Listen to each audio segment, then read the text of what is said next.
ഇന്ന് നേതൽ ടോക്സിൽ എന്റെ കൂടെയുള്ളത് ഈ വരുന്ന ജൂണിൽ റിലീസാകാനിരിക്കുന്ന ചാക്കോച്ചന്റെ ഗർ എന്ന ഫിലിമിന്റെ ഡയറക്ടർ ആയിട്ടുള്ള JK സാറാണ്.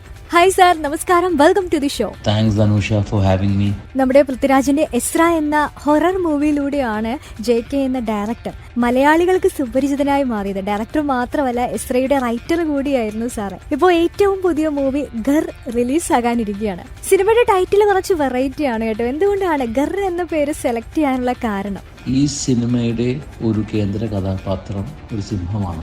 അപ്പോൾ നമ്മൾ സിംഹഗർജനത്തെ, സിംഹത്തിൻ്റെ ശബ്ദം, സിംഹഗർജനം, അതിനെ ഐഡൻറ്റിഫൈ ചെയ്യുന്നത് ഗർ എന്നുള്ള ശബ്ദമായിട്ടാണ്. അത് ഇംഗ്ലീഷിലായിക്കോട്ടെ മലയാളത്തിലായിക്കോട്ടെ. ഇപ്പോൾ പൂച്ചയെ മ്യാവു എന്ന് ഐഡൻറ്റിഫൈ ചെയ്യുന്ന പോലെ സിംഹത്തെ നമ്മൾ ഗർ എന്നുള്ള ശബ്ദത്തിലൂടെയാണ് ഐഡൻറ്റിഫൈ ചെയ്യുന്നത്, സിംഹഗർജനത്തെ. അപ്പോൾ അങ്ങനെ നോക്കുമ്പോൾ സിംഹം ഒരു കേന്ദ്ര കഥാപാത്രമായിട്ടുള്ള ഈ സിനിമയുടെ ആപ്റ്റായിട്ട് ടൈറ്റിൽ ഞങ്ങൾക്ക് എല്ലാവർക്കും ഗർ എന്ന് തോന്നുന്നു. പിന്നെ ഇത് ഒരു സിറ്റുവേഷണൽ കോമഡിയാണ്, ഒരു എൻ്റർടൈനറാണ്. അപ്പോൾ ഭയങ്കരമായിട്ടുള്ള കടിച്ച പൊട്ടാത്ത പേരൊന്നും വേണ്ട, സിമ്പിളായിട്ട് ആർക്കും പറയാവുന്ന